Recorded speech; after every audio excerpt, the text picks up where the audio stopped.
Planet Institute. Je suis convaincue qu'à travers les histoires, on peut aussi transmettre des messages. Et la force des histoires, c'est aussi de se mettre à la place de l'autre, des autres, et parfois d'avoir envie aussi de changer le cours des choses, et peut-être de passer à l'action, justement. Bonjour à toutes et à tous, je m'appelle Étienne Carlen et vous écoutez le podcast Pouvoir d'apprendre, pouvoir d'agir du Learning Planet Institute. Être acteur de la société, c'est d'abord être acteur de son éducation. L'éducation a pour objectif de promouvoir l'égalité des chances et l'épanouissement de chacun. Mais elle s'apparente souvent à un système subi qui sanctionne plutôt qu'il n'émancipe. Si les générations futures sont censées construire un monde meilleur, encore faut-il éduquer les enfants en développant leur pouvoir d'agir et leur esprit critique. Les récits sont le moyen qu'ont trouvé les êtres humains pour communiquer leur subjectivité et partager ainsi leur vision du monde.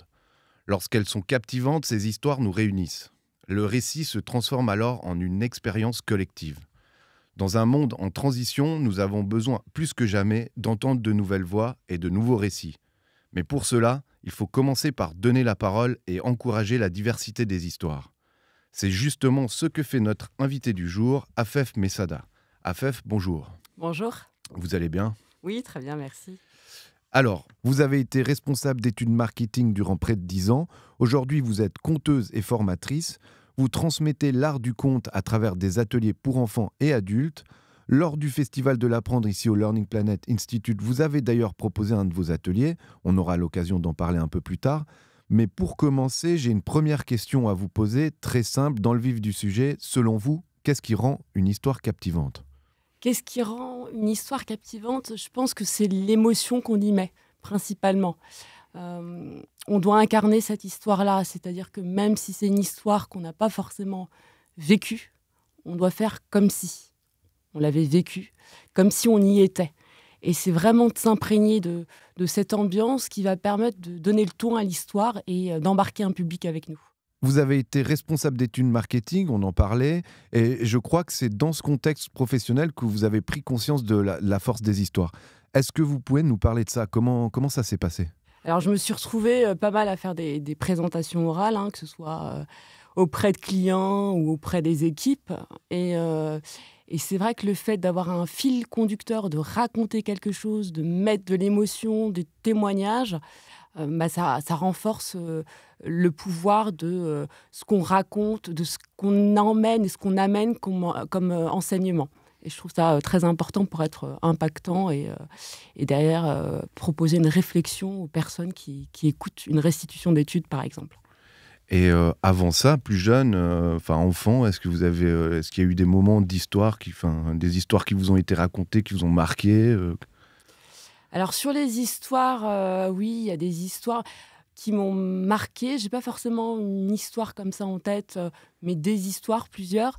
Mais ce qui me marque essentiellement, c'est plutôt les moments, c'est-à-dire des moments où on se retrouve ensemble et on écoute une histoire et on partage quelque chose.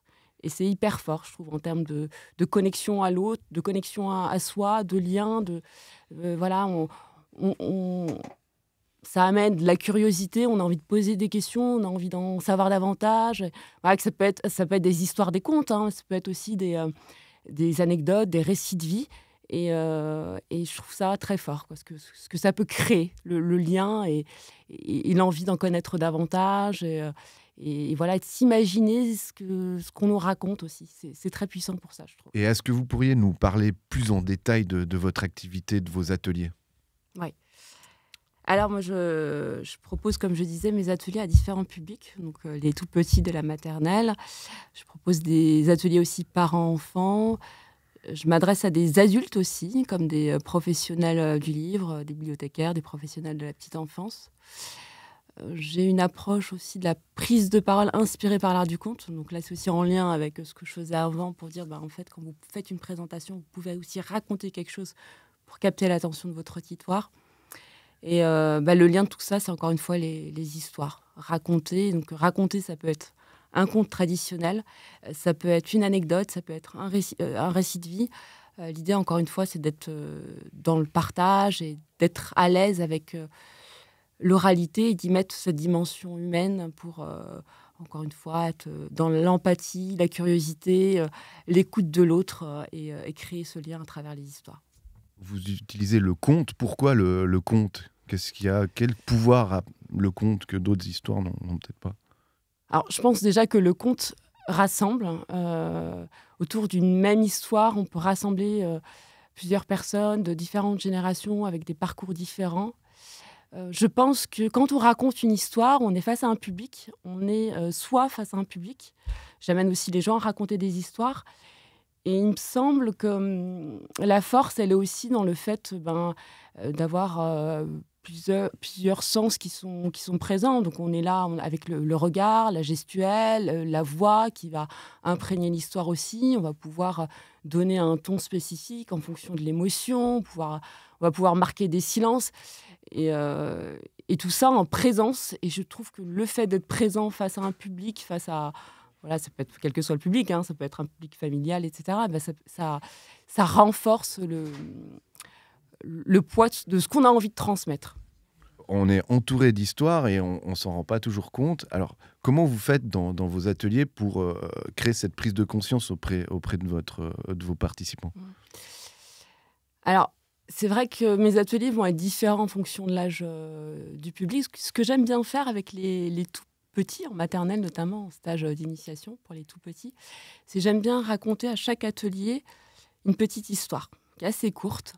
Et l'idée ensuite, donc ils sont dedans, ils sont très attentifs, et l'idée ensuite c'est de les faire travailler ou les faire re-raconter cette même histoire.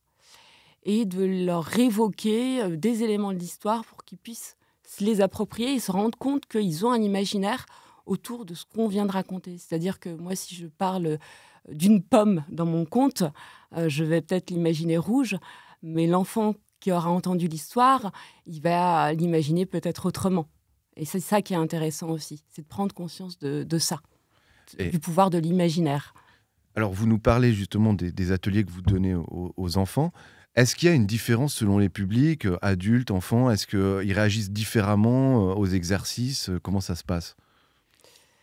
Alors, il y a une différence, peut-être déjà par les histoires qui sont racontées. C'est vrai que pour les ateliers à destination des adultes, là, je pars plutôt de textes que j'ai écrits. Alors que pour les enfants, je pars plutôt de contes traditionnels. Donc voilà, l'approche est un peu différente. En termes d'exercice, pas tant que ça. Je ne vais peut-être pas employer les mêmes termes quand je m'adresse à des jeunes enfants qu'à des adultes. Mais les exercices restent fondamentalement les mêmes. C'est plutôt la manière de les amener qui va changer. Et les enfants, alors on a ça parfois en tête, on se dit ils sont plus créatifs, plus fous dans leurs idées. Est-ce que c'est le cas ? Ils sont plus spontanés, ils osent plus. Donc ça, c'est génial. C'est-à-dire qu'ils se permettent de raconter des choses farfelues, peut-être que des adultes oseraient moins raconter, ou des jeunes adolescents, par exemple. Donc ça, c'est assez génial, ouais. Donc avec l'âge, on se restreint un peu dans nos idées Oui, je pense. Après, l'idée de ces ateliers aussi, c'est d'être un peu dans le lâcher-prise. Ce que j'invite mes participants et participantes à faire, c'est vraiment de me faire confiance et de se laisser aller et guider pendant ces ateliers-là. Et pour justement oser davantage et faire preuve d'un peu plus de spontanéité. Et est-ce que vous avez justement une situation qui s'est passée dans un atelier qui illustre bien justement ce lâcher-prise Alors peut-être auprès des adolescents, ce que je trouve intéressant, c'est que de les voir sous un angle différent, c'est-à-dire que leurs enseignants ou les animateurs, parce que je peux intervenir en club ado par exemple, vont me dire on l'a jamais vu comme ça, ou on l'a jamais vu comme ça. Enfin, ouais. Et c'est vrai que ça, c'est génial, quoi, de leur donner l'occasion de se révéler autrement. Alors là, j'aimerais qu'on revienne sur l'atelier que vous avez donné ici au Learning Planet Institute lors du Festival de l'Apprendre. On pourra aussi diffuser quelques extraits et on accueillera ensuite ma collègue Bruna qui a eu la chance d'y participer. Mais d'abord, est-ce que vous pouvez nous dire comment s'est déroulé cet atelier ? Alors, j'ai démarré déjà en donnant le cadre. Je parlais de lâcher prise, justement. Pour moi, c'était important de mentionner ça. Et ensuite, je raconte une histoire. Donc, j'ai lu une histoire que j'ai écrite. Alors, on a un extrait. Je vous propose d'écouter ça. La dame m'invite à entrer. Je me faufile de côté. Je suis dans le couloir, coincée entre un tas de sacs poubelles et la dame. J'en perds l'équilibre et me dandine sans le vouloir. La dame en rit et dévoile ses gencives et les quelques dents qui les recouvrent. Je balbutie un bonjour à peine audible et je lui tends le ticket de caisse avec le sac de course. Elle en fait l'inventaire. Un paquet de biscottes, des pots de yaourt nature, du pâté pour chat et des gitanes achetées au tabac d'à côté. J'ai insisté tout à l'heure sur les émotions. Là, j'insiste aussi sur les sens. Donc l'idée, c'est de pouvoir percevoir les sens et encore une fois, de les transmettre à son auditoire. Les jours qui suivent, je suis prise d'un intérêt grandissant pour la cliente et les personnes dans sa situation. Je compile les informations que je trouve sur le grand âge, je pose des questions aux clients âgés de l'épicerie et à leurs proches, je contacte les services municipaux, les associations. Je découvre alors que 530 000 personnes âgées sont en situation de mort sociale. Les bras m'en tombent. Un conte, c'est quand même un format très très court, donc on ne va pas tout détailler. Mais le fait de raconter une histoire et d'avoir ça en tête, eh ben, on va être encore une fois plus imprégné de ce qu'on va raconter et on va arriver à capter davantage le public qui va lui aussi se faire sa propre visualisation, imagination de cette représentation d'histoire qu'il va avoir lui, qui va être différente de la nôtre que nous, on va raconter. Mais voilà, il va être dedans aussi. Tout ça, ça permet aussi finalement de s'accaparer de moments de vie de personnes et peut-être de prendre conscience de certaines choses dont on n'a pas conscience quand on dit simplement il y a 530 000 personnes âgées qui sont en situation d'isolement. Si je donne le chiffre tel quel, ok, c'est 530 000 personnes. Ok, c'est un chiffre. C'est important, mais voilà. Voilà, je raconte une histoire avant, mais peut-être qu'on visualise davantage en tout cas. Et la force des histoires, c'est aussi de se mettre à la place de l'autre, des autres, et parfois d'avoir envie aussi de changer le cours des choses, et peut-être de passer à l'action justement. Et l'idée ensuite, c'était de faire évoquer les participants et participantes les différents éléments de l'histoire et de leur dire, ok, prenez un élément, celui que vous voulez, et décrivez-le. C'était vraiment ça l'idée, de le décrire et d'expliquer ce qu'ils en percevaient. Pour en parler, on accueille Bruna Lobiundo qui travaille ici au Learning Planet Institute en tant qu'ingénieure pédagogique et qui a participé à cet atelier. Bonjour Bruna. Bonjour. Donc tu as eu la chance de faire cet exercice. Est-ce que tu peux nous dire comment ça s'est passé pour toi ? Oui, merci. Oui, en effet, bon, moi je suis déjà une littéraire convaincue. Donc quand j'ai découvert le travail d'Afaf lors d'un autre événement de l'Institut, j'ai souhaité l'inviter à proposer un atelier dans les cadres du festival. Donc effectivement, le pouvoir qu'un récit, qu'un conte particulièrement bien écrit comme les récits de Afaf peut évoquer est très important. Ce que j'ai découvert dans le cadre de l'atelier, c'est justement cette dimension multisensorielle évoquée par le récit. Et non seulement à titre individuel, parce que la lecture individuelle peut aussi susciter différentes émotions et éveiller des sens, l'ouïe, l'odeur, la vue. Mais ce que j'ai trouvé particulièrement puissant dans l'atelier d'Afaf, c'est que justement, il y a une dynamique de groupe qui se crée par le biais des sens et des émotions. Et donc, le fait que chacun puisse restituer sa perception nous a permis d'être immédiatement proche de l'autre.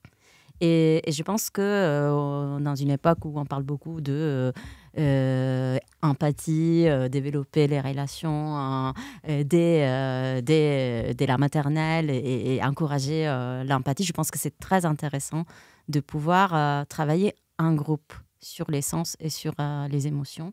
Et l'atelier d'Afaf, je l'ai trouvé parfait dans ce sens-là. Et donc, l'idée, c'était de poursuivre une histoire qui était contée par Afaf Et toi, tu te rappelles ce que tu avais raconté? Sur quoi tu avais focalisé ton récit? Moi, j'avais focalisé sur un paquet de gitanes. Parce que le personnage décrit par Afaf était une vieille dame qui vivait seule avec son chat et qui fumait des gitanes, visiblement. Et ça m'a permis immédiatement de percevoir les odeurs et aussi l'histoire de cette femme, parce que j'associe les gitanes à un certain imaginaire cinématographique, à une certaine génération. Donc j'ai aussi pu parcourir un peu, avec mon imagination, le vécu de cette dame. Alors, c'est vrai que, comme tu le disais, Bruna, et comme vous le disiez, Afef, c'est vrai que une histoire, elle a une valeur dans le sens où elle est partagée, quoi. Donc, ça me fait penser la manière dont vous parlez des ateliers. Est-ce que finalement, vous n'êtes pas comme en cercle autour du feu dans ces ateliers? Alors, c'est vrai qu'en termes de disposition, le fait d'être en cercle, il y a de l'énergie qui circule aussi entre nous.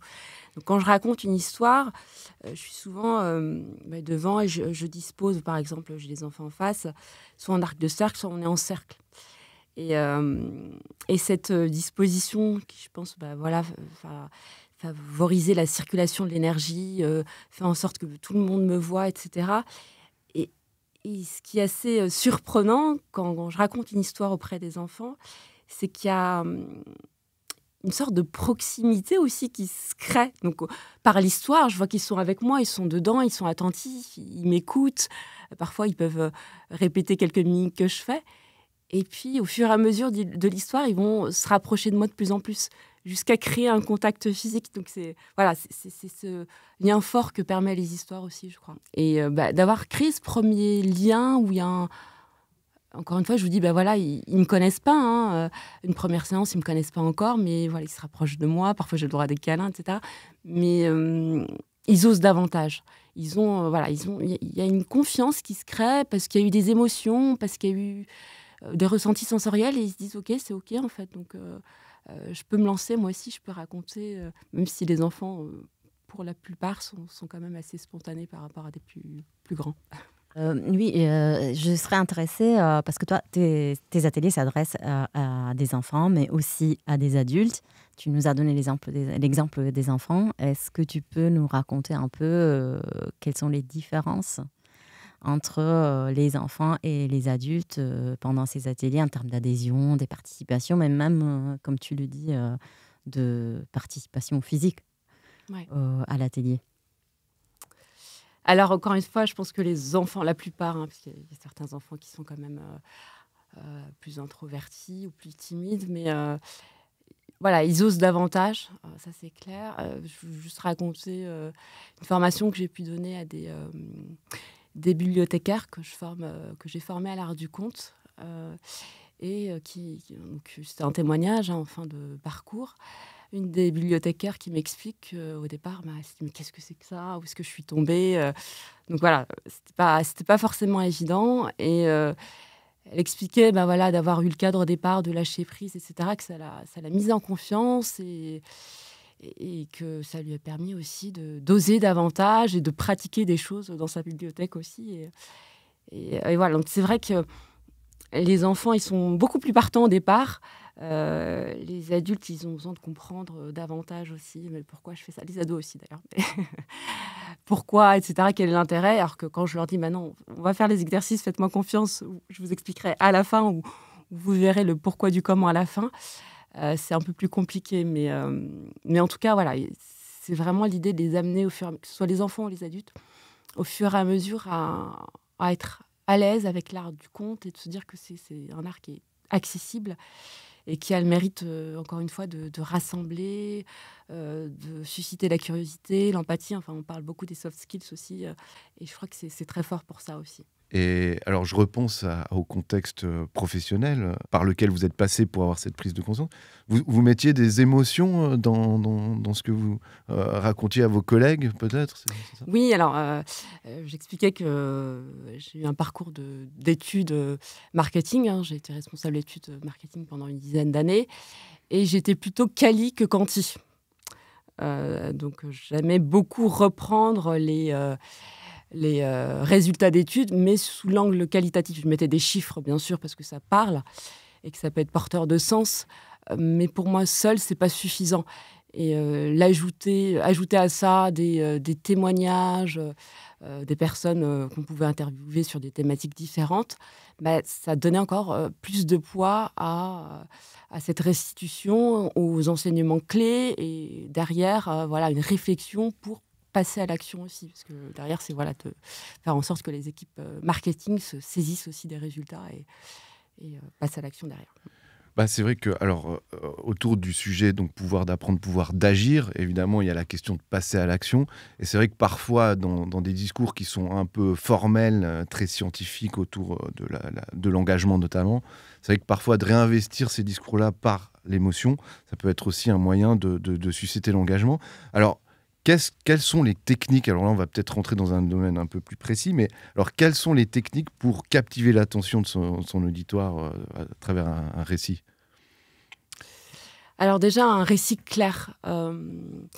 C'est-à-dire que l'idée, c'est d'avoir une trame. Alors, le conte, ce qui est intéressant quand on raconte une histoire par rapport à une lecture, la dernière fois j'étais dans l'atelier plutôt sur une lecture, c'est le côté naturel et spontané quand on va raconter. Donc de la même manière, c'est ce qu'on fait quand on présente, quand on fait une présentation, que ce soit des résultats ou autre.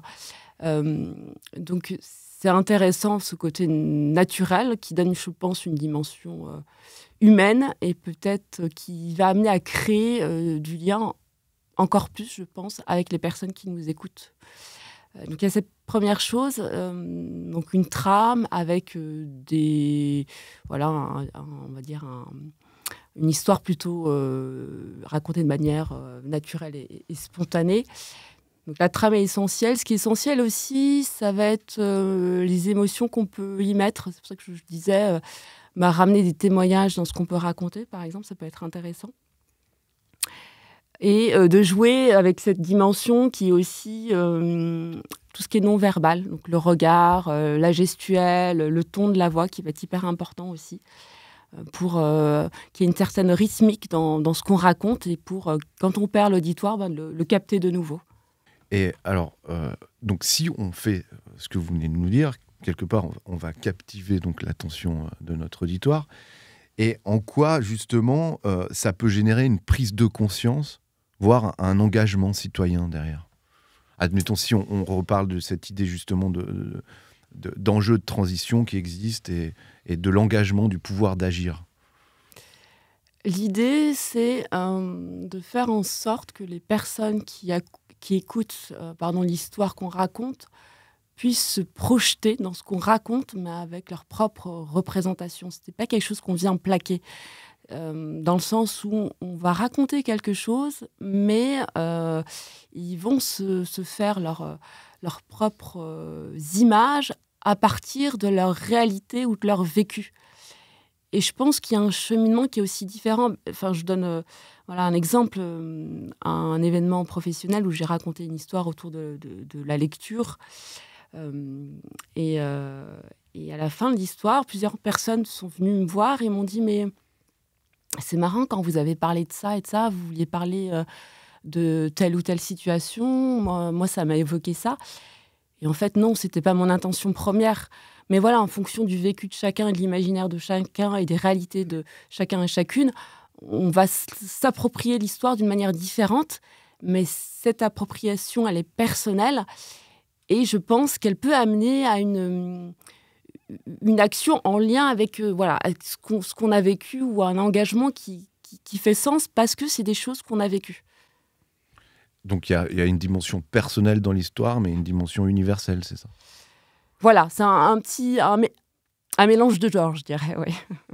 Et toi, Bruna, dans ton activité ici au Learning Planet Institute, est-ce que tu investis maintenant, on va dire, des prises de parole par justement un côté plus témoignage personnel, de sens, d'émotion, après avoir vécu cet atelier? Comment tu t'en sers peut-être? C'est en réflexion, parce qu'effectivement, comme je le disais, je trouve que c'est très important pour créer une dynamique de groupe qui ne soit pas seulement rationnel. Mais je pense que c'est important quand on travaille en groupe. Moi, en tant qu'ingénieur de formation, j'essaie aussi de créer des bonnes conditions pour favoriser l'apprentissage. Et je trouve que l'exercice d'AFEF, ça permet vraiment de créer une dynamique de groupe qui soit aussi sensorielle et émotionnelle. Et donc, j'aimerais bien effectivement introduire de plus en plus ce genre de moments dans les formations que je conçois pour l'Institut. Ok, merci Bruna. Et donc, pour revenir justement sur, on va dire, la thématique principale, donc, quelque part, en maîtrisant l'art du récit, on peut devenir un acteur du changement, quoi, et influencer positivement le monde. Alors, c'est un objectif très... ambitieux, oui. Très ambitieux. Oui, en tout cas, je pense qu'on peut transmettre. Et cette transmission, elle est importante. C'est important de transmettre, de sensibiliser. Et, ensuite, chacun s'approprie sa manière de transformer les choses. Je pense que là-dessus, moi, je suis juste là pour faire en sorte qu'on honore encore les histoires, qu'on se raconte des choses, qu'on puisse se relier à travers les histoires et qu'on puisse s'émerveiller de certaines choses, qu'on puisse peut-être s'alarmer d'autres choses et qu'on ait envie d'autres choses aussi quand il y a des choses alarmantes. Après, c'est à chacun de se saisir de ça ensuite pour faire ces petits changements et ces petites actions pour changer les choses qui vont pas bien aujourd'hui. Merci Afef, merci Bruna d'avoir été avec nous. J'espère que vous avez passé un bon moment. Merci beaucoup. Oui, merci à toi, Étienne. Et on encourage tout le monde donc à partager, à écouter, à raconter des histoires, évidemment. Merci à vous de nous avoir écoutés. Pour le prochain épisode, vous retrouverez Bertie, qui sera en compagnie d'Emma Bertoin, militante éducative qui donne la voix aux professeurs, parents et élèves pour imaginer ensemble l'école de demain. D'ici là, n'oubliez pas, vous pouvez retrouver nos activités sur notre site internet learningplanetinstitute.org et nos podcasts sur toutes les plateformes. Merci pour votre écoute et à bientôt. Learning Planet Institute.